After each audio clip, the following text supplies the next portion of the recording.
So my name's Sarah Ying, and I actually, although I never did biology Olympiads, I did a lot of these high school competitions. But let me start like way at the beginning. And way at the beginning, like you guys are like brilliant. And when I started out, I was super smart too. And, and my mother told me that every day. And, I was walking, I was talking, but, I basically peaked around age 1.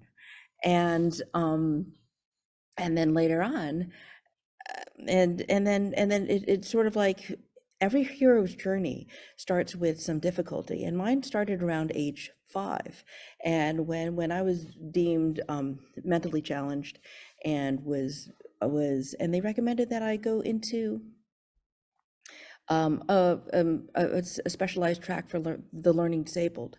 And my mother, who knew I was brilliant, didn't believe that, had me tested, and then I got into a different track instead. And so one of the things that I think is really, really important is finding the group that you identify with and that makes sense to you, where you can learn from each other and grow and develop together. And so then my schooling went, I was never particularly special. I was in amongst a bunch of smart kids who were super interesting and super fun, and who were really excited about learning in school and developing themselves. And then later on, when it came time for the high school competitions, you know, biology Olympiads, math Olympiads, I did some of the basic, as the usual sort of run of math competitions, spelling bees, cooking competitions, all of the above. And started going to some of these summer camps.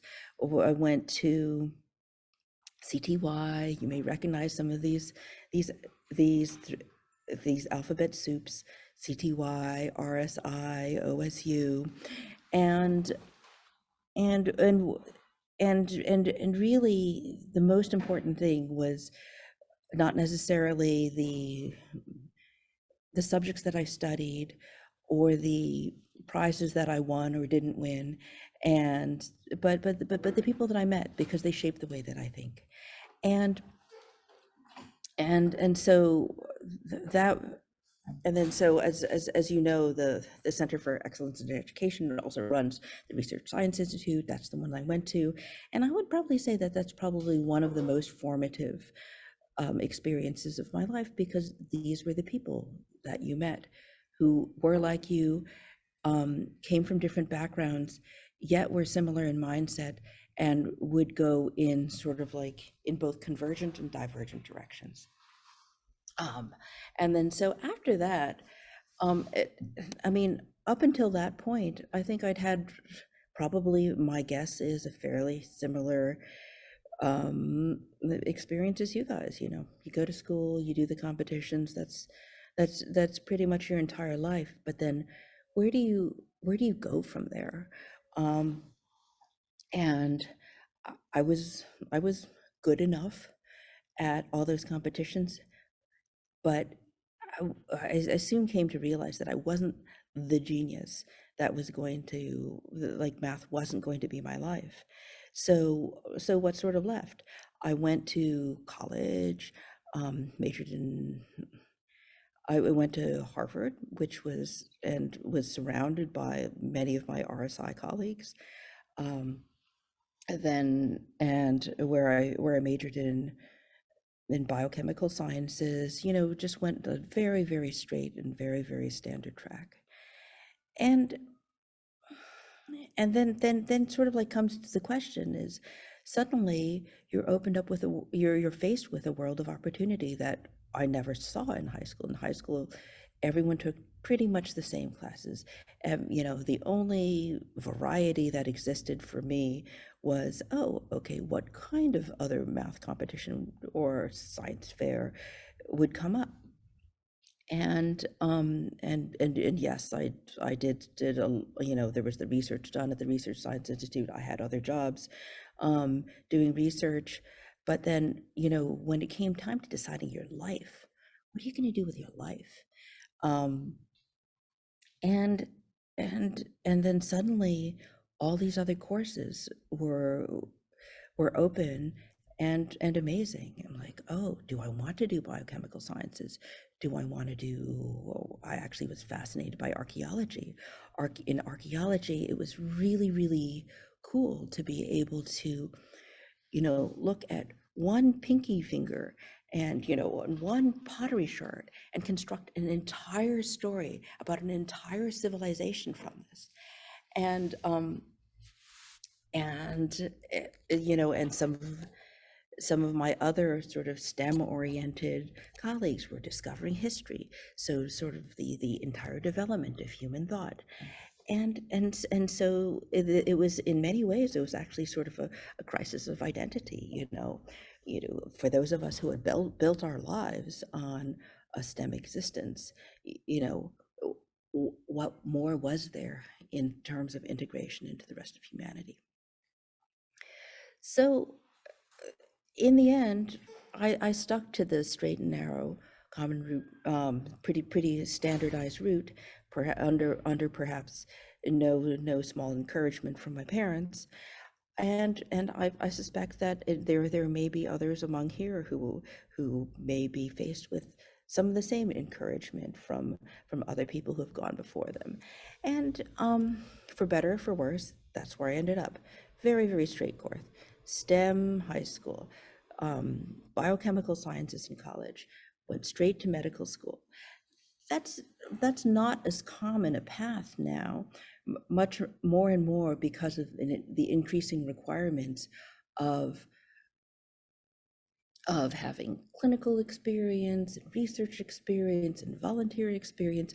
More and more often, people aren't finding enough time to do this in college and doing this before they enter medical school. The same may be true in graduate school, not necessarily that they're looking for volunteer experience or clinical experience, but they're just looking for more research experience and more life experience. And one of the things that I'll have to say is that it really makes a difference. It really makes a difference to step outside of the school, the research lab, whatever narrow and deep track you're in, to occasionally look broadly, if only to assure yourself that deep is where you want it to be, or broaden yourselves to see what else may be out there. I kind of look at it like simulated annealing. Have you guys done a lot of optimization? This is my favorite analogy, in which in simulated annealing, in order to get the most crystalline structure of perhaps a metal, maybe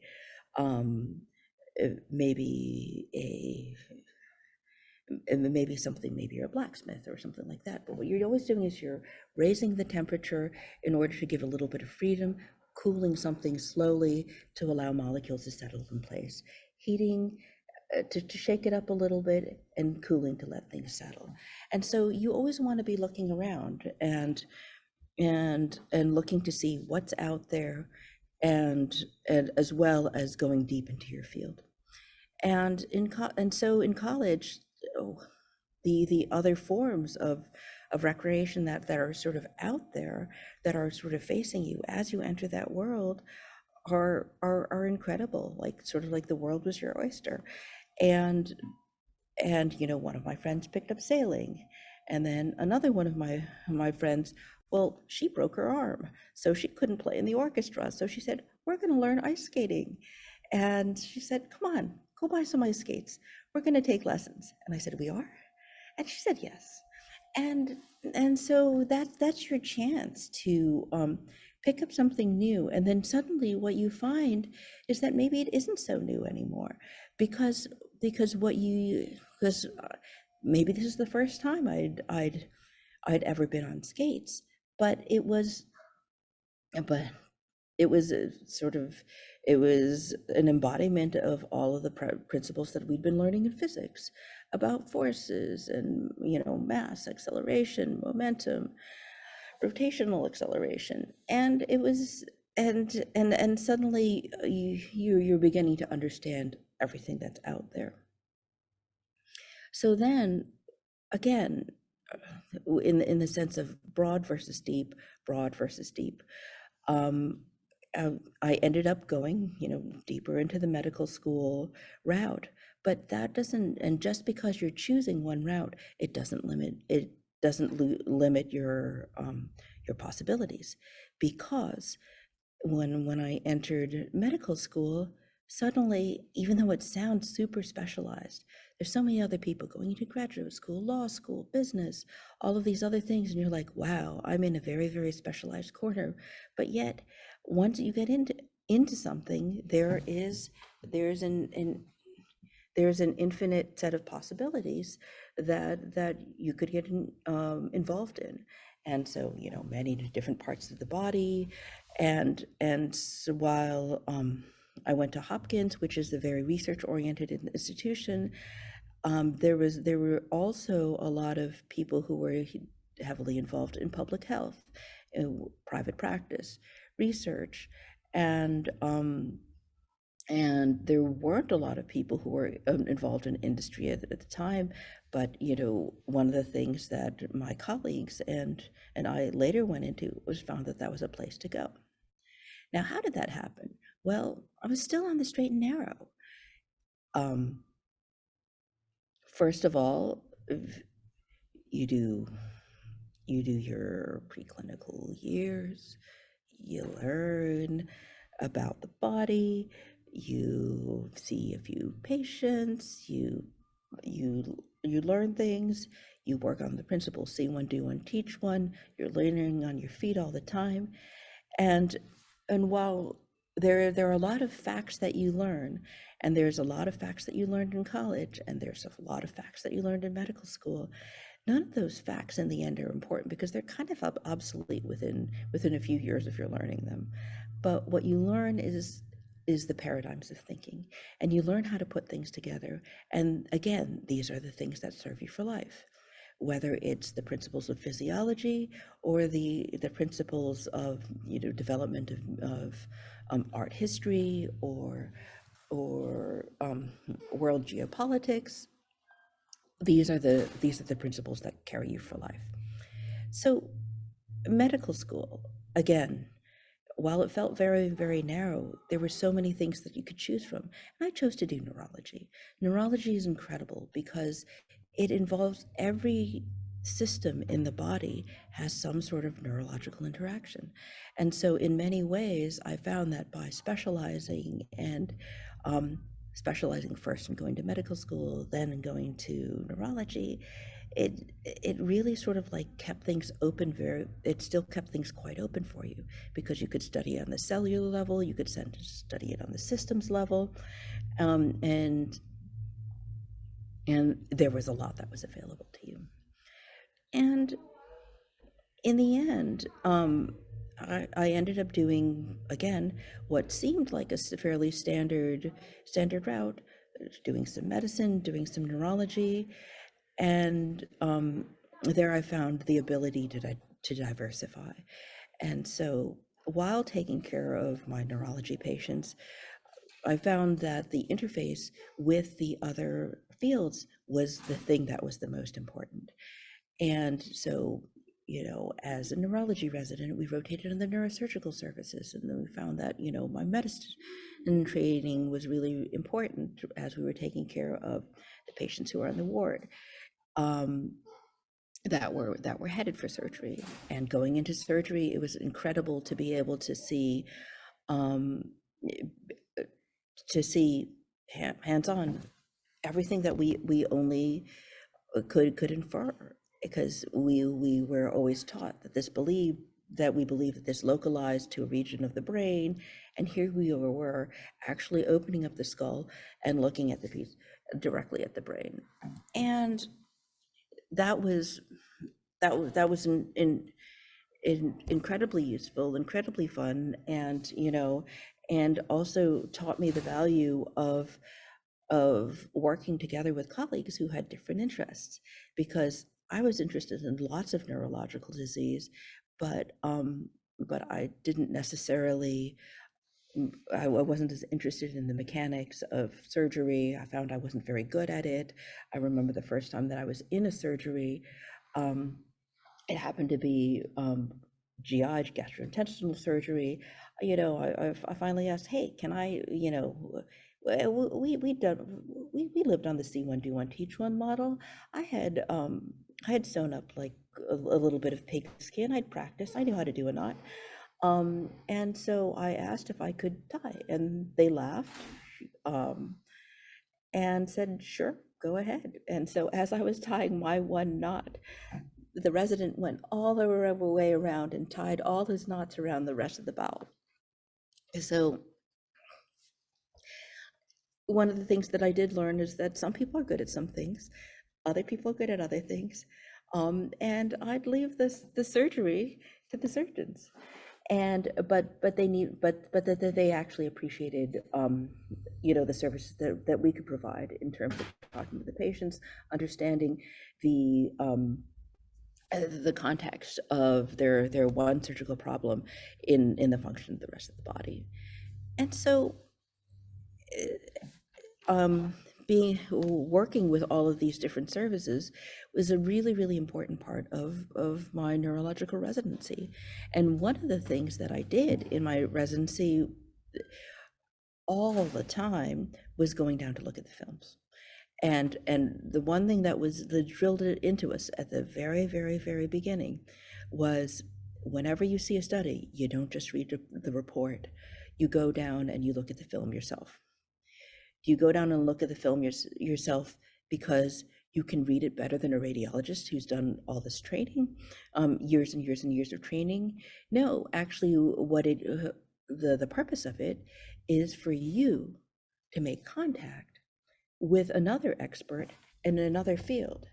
And it's through that contact and that sharing of knowledge and that sharing of understanding about that patient that you can interact and actually extract more information from than what the plain film itself would be showing. So, for example, some one of the common findings that things that you'll read on a radiology report is, possible calcification, possible enhancement, possible, of possible finding of indeterminate, unsignificant clinical correlation advised. And so that's always um, the sort of like the little fallback phrase is, you don't for all that you can read, everything that you can read in one modality is going to be much more valuable when it's combined with another modality. So that means the radiological findings that you have are much more important when you understand this, the patient's history, physical exam, history, and in terms of coming to a complete story. So different people from different fields working together can produce a much greater depth of understanding than any one specialty alone, no matter how experienced you are. So that impressed me enough to understand that I needed further training. And so further training that I had, I went into, I, I was interested in neuroimaging. I'd also done a lot of research over the summer on the inner ear. So I decided to um, decided to pursue an internship, a fellowship in neuroimaging and combine it with neurotology. Now, neurotology was one of those fields that really sort of brought me back to my roots. And I said that, I had mentioned earlier that one of the things that I thought was really valuable in high school was, that I spent a lot of time doing was math team. But suddenly math entirely fell by the wayside.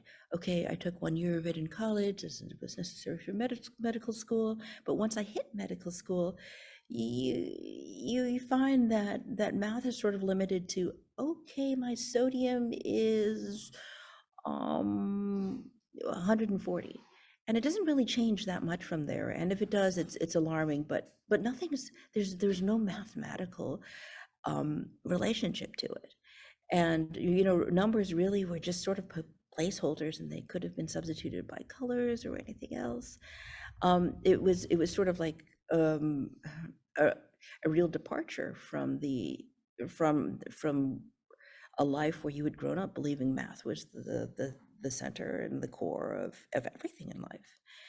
And so neuro-otology, that is the science of the inner ear, was one of those things that really had mathematical modeling of human behavior. And that was one of the things I think that really that really resonated with me.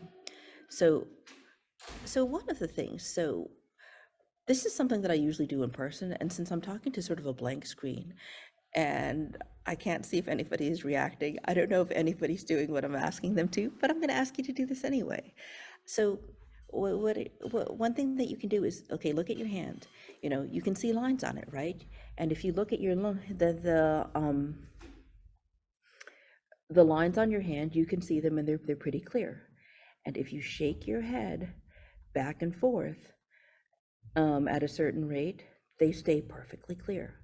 Now, if you move your hand back and forth at exactly that same amplitude, many of you may find that they become blurry. Is anybody trying this? I have no idea.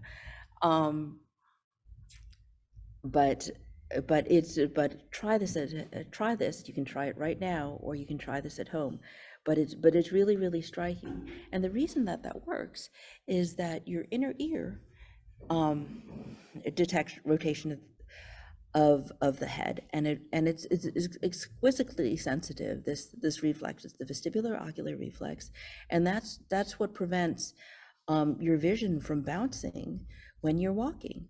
Because imagine the analogy. So the film that we used to talk about way back when was the Blair Witch Project. I don't know if you've ever seen that movie, but it's characterized by an image that's bouncing up and down as if somebody is walking with a really cheap camera that didn't have any motion stabilization. That would never happen now because we have motion stabilization on all of our cameras.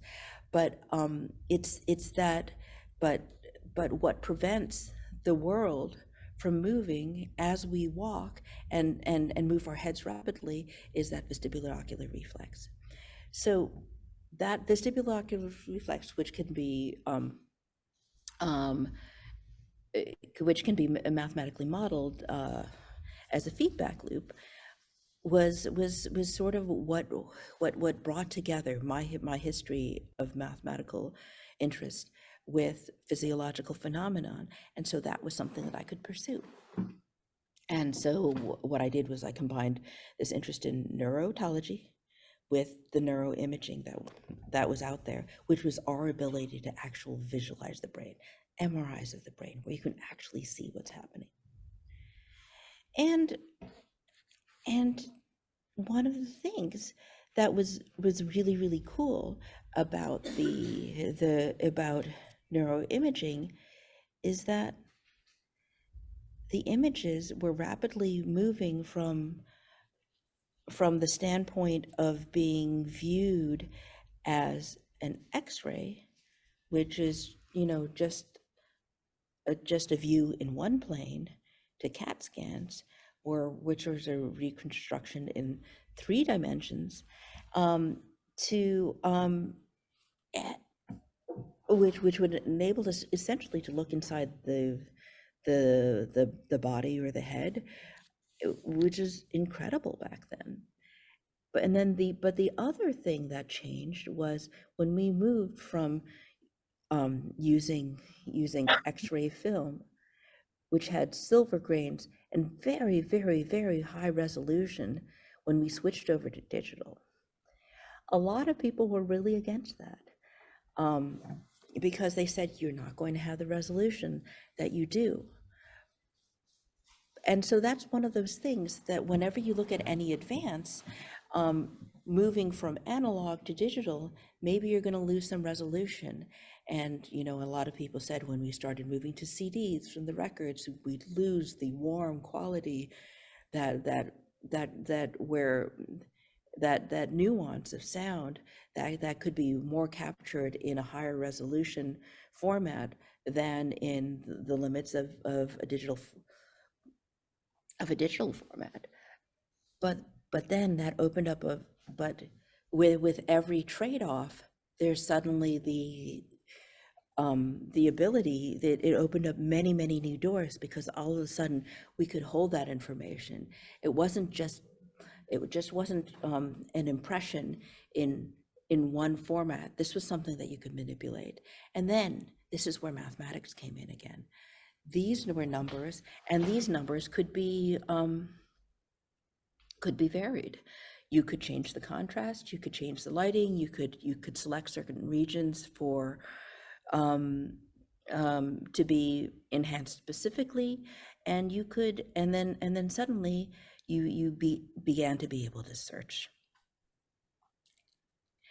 And so suddenly there's the science of automated image processing algorithms were born. Again, now here's another one of those times where your peers are the most important person, the determinant of your success. So surround yourself with amazing people. And just as in college, I'd been surrounded by amazing people who could lead you in new directions, show you new relationships. And in medical school, where I found that, you know, working with people in different fields was incredibly helpful, because you could learn from each other and you could work together in society.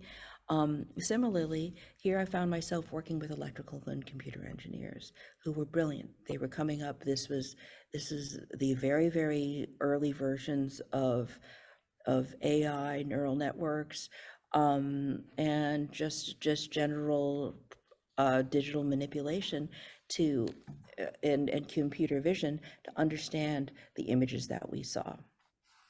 One of the most fascinating things about working like this was looking at how a computer scientist would look at an image and how a radiologist would look at an image.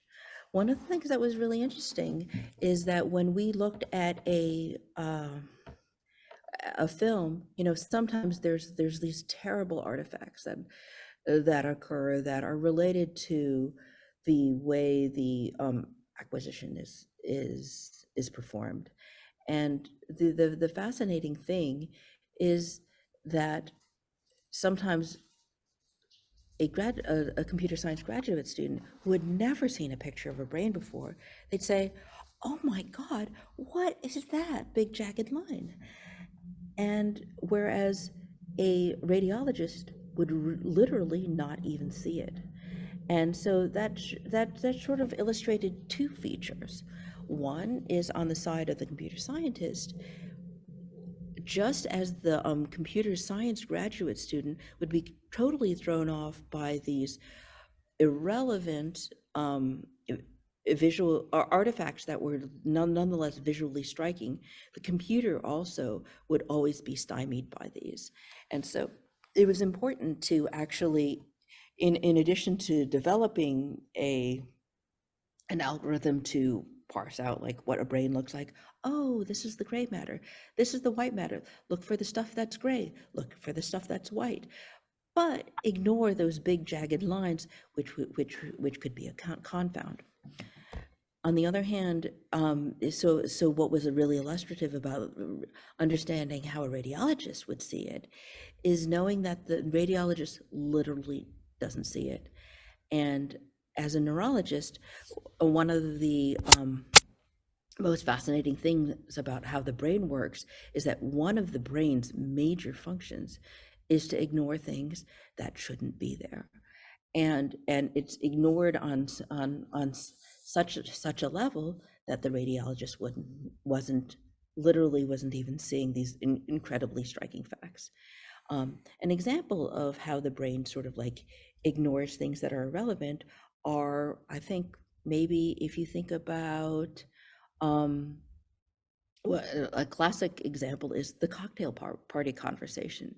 So people who are, so if you walk into a crowded room and you're talking to one person, you can listen to just that one person without hearing all the other conversations in the room because you're tuning them out. That's because your brain is filtering it out. It knows what's important, what's not important, and it keeps them separate. On a more physical level, you can imagine sort of like clapping, like, clapping. Okay, I know there's some people who clap like this, there's some people who clap like this, but the standard clapping, that makes a lot of noise. Think about how hard you're hitting your hand, but it doesn't really hurt your hand because your brain has already decided that whatever sensations are coming through, those receptors in your hand, it's not pain. Um, it ignores it, and it does not register it as pain. But imagine if someone else were to come up and sort of like hit your hand just that hard and you weren't expecting it. You'd be like, hey, who hit me that hard? Um, and that's because your brain is supposed to be alerted to these, um,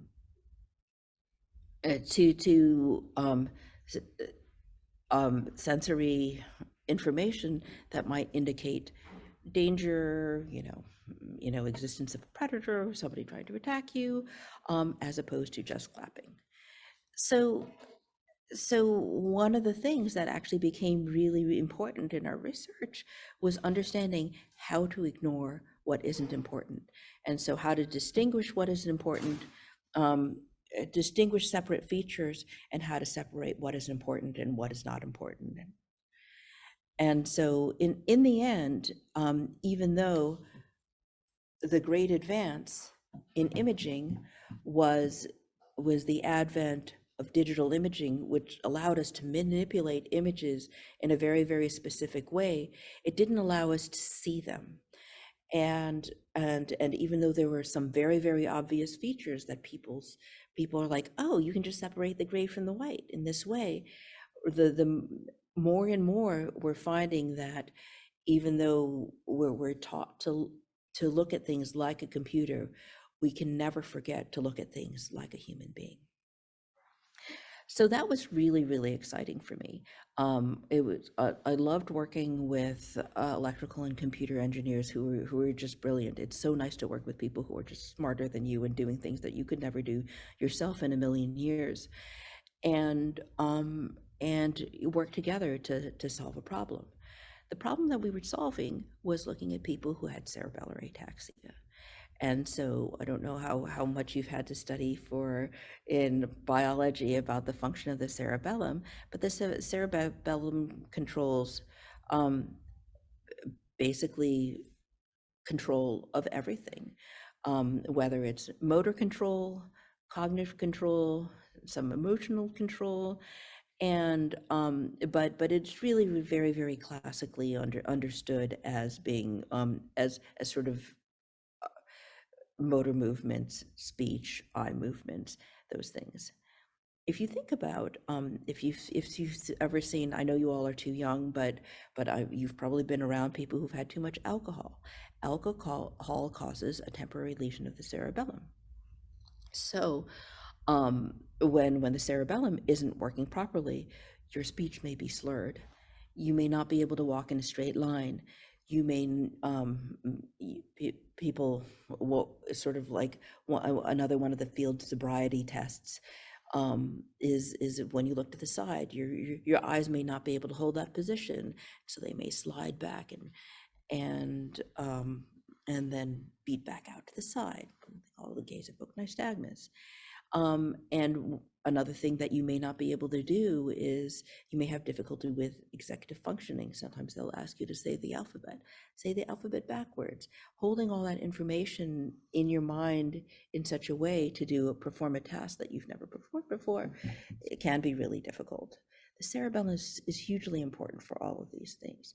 So one of the things that we looked at was, can control over all these it, all of these functions be explained by involvement in different regions of the cerebellum.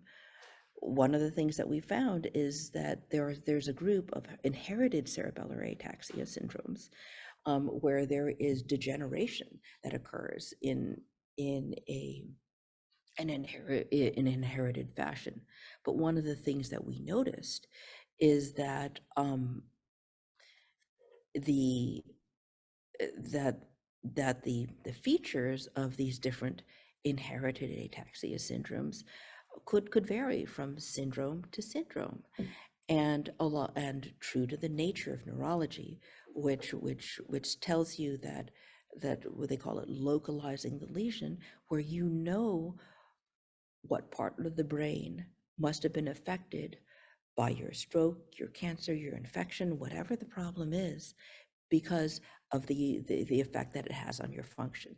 If you sometimes if you've seen somebody who's had a stroke and half of their body doesn't work, half of their one side of their face droops, one arm doesn't work, one leg doesn't work, that tells you that there may be that gives you a clue as to where that lesion might have occurred. So one of the questions was, can we look at these individuals who have inherited cerebellar ataxias, who have that is like one specific genetically defined deficit that results in a whole syndrome of cerebellar degeneration, but yet have slightly clinically distinct cerebellar syndromes. Oh, this person has slow saccades. Oh, this one has impaired pursuit. Are these affecting smooth pursuit of the eye movements? Or do these relate to different parts of the brain? And if so, is this something that we can pick up on MRI?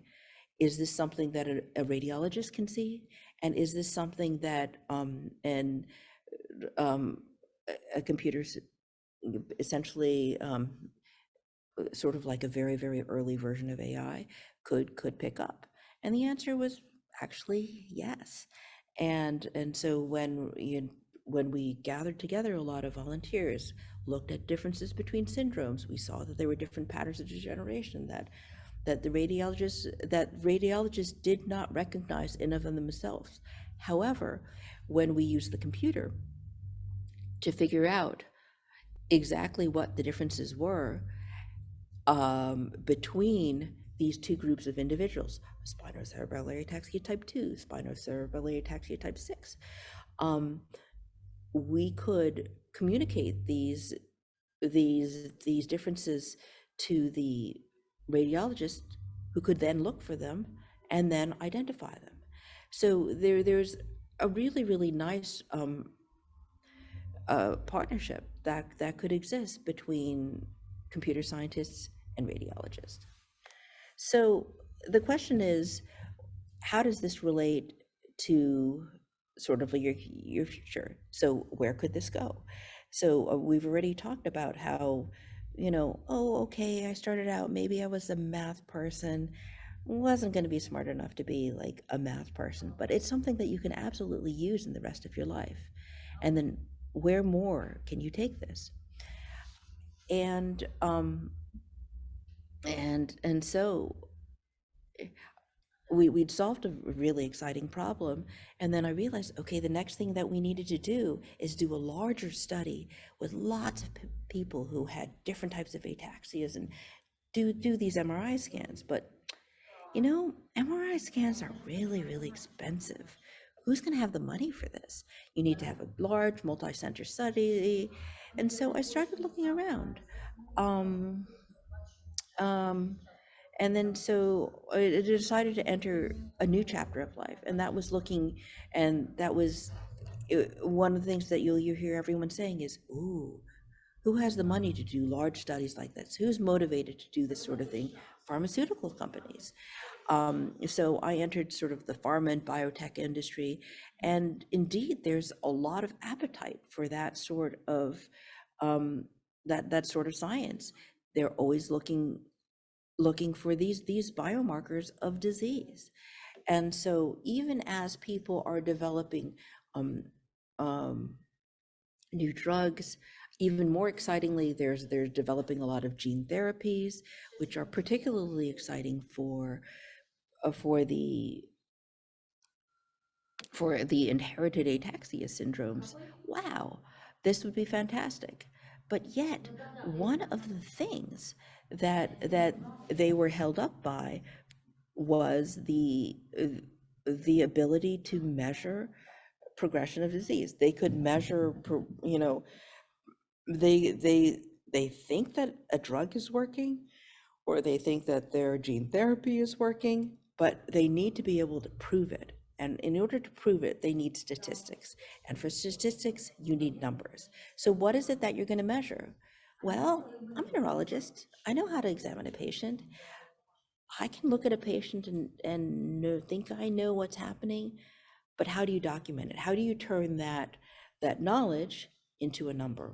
And then so this goes back to the same question before, where there's an interplay between what the computer scientist said about brain degeneration and the radiologist was saying about brain degeneration. How can you get these to work together and to produce the knowledge, take the knowledge that we have and the clinical understanding and convert it to a number that can be tested statistically to understand if this drug is working?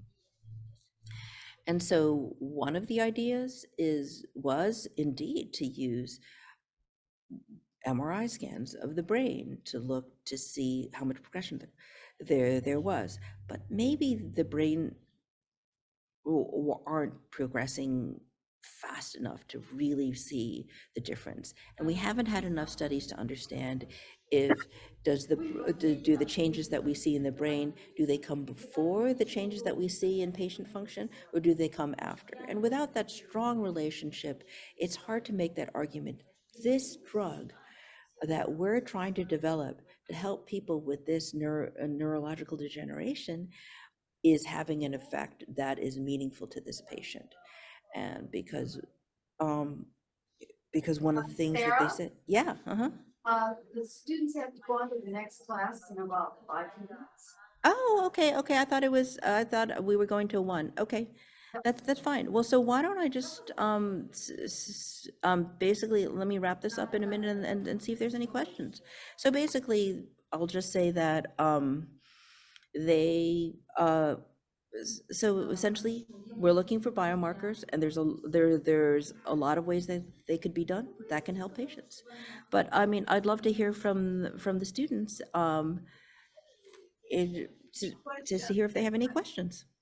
Susan put really loud up into the speaker. So you talked about how, like, when you were our age and in high school, you did a bunch of competitions.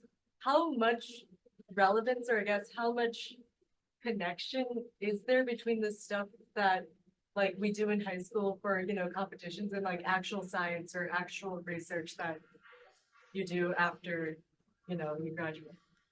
And so that's a great question. And the answer is everything and nothing.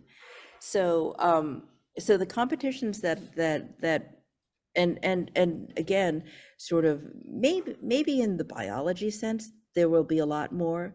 But I think one of the things that I found is I thought that when I was in high school, I was learning so much. I thought, I'm solving all these great problems.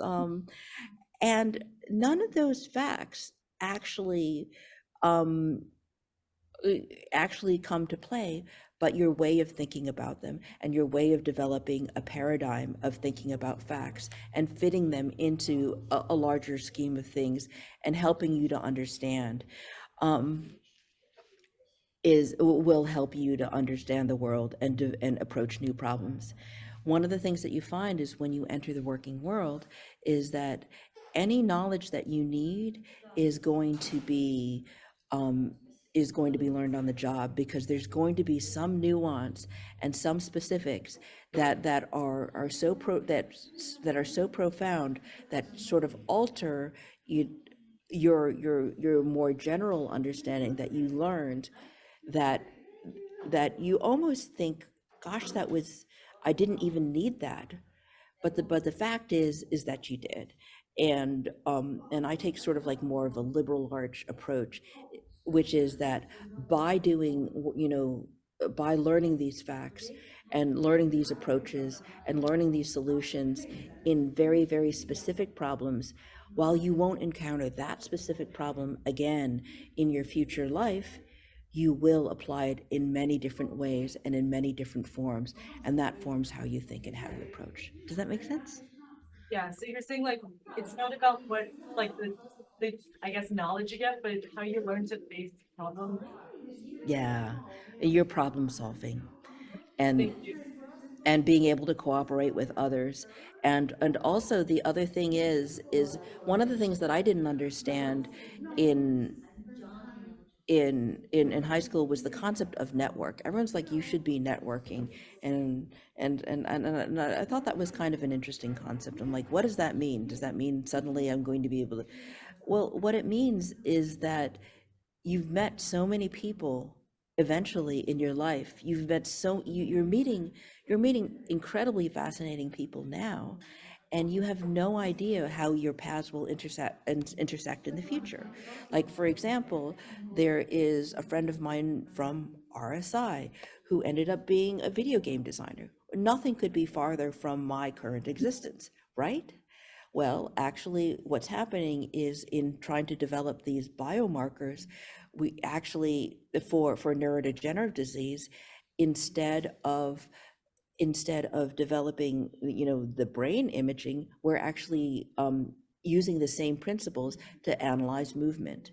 And with these movements, in addition to analyzing the um, the movements of patients who have neurodegenerative disease, it actually also can be used to measure athletes. So one of the things is that we're saying, oh, maybe um, maybe we should be talking to our game designer friends in order to understand how it, not only this information, but also the human psychology component of incentivization can be used to help people to not only to improve in an athletic pursuit and in a rehabilitative pursuit. So you never know. Good answer. One more question? We talked a bit about RSI and like how doing competitions in high school helped you with the problem solving skills you did later on.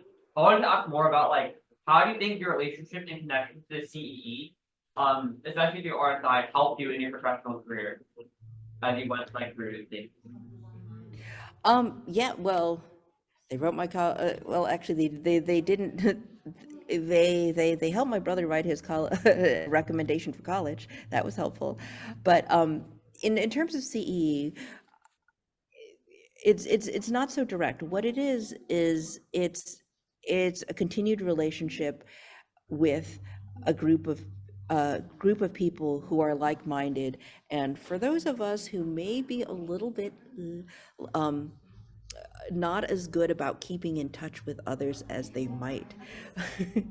um, it's it's a common bond, and it's a common, and there's all of these CEE activities that is always bringing people together. And then one of the things that and so like for like within our class group, just like every once in a while, because we're nudged by the CEE, we'll send out like a group email, and everyone's like flooded with nostalgia, and and rekindling these old relationships, which is wonderful. But also CEE, because through these events, whether it's the Christmas party or little get-togethers that they have in Boston, and I live in Boston, and so I attend a lot of these. And and so if anybody ever comes to Boston and wants to talk to me, look me up. And CEE knows how to find me. Um, it's it's it's wonderful because Maite and everybody is always saying, wait, you need to talk to this person. Oh, this person has just worked in this field. And it's just sort of it it follows you for the for the rest of your life. It really does. Thank you. Thank you very much. Thank you so much for taking time to speak with the students, all right? All right, thank you so much and for inviting me. And I'm sorry I didn't get to talk to you more and hear more about all the amazing things that you're doing, but I'm hoping that through CEE, some of these in the future, that you'll get a chance to return the favor to me, and I'd love to see what happens to each one of you. Thank you so much. Thanks a lot. Take care.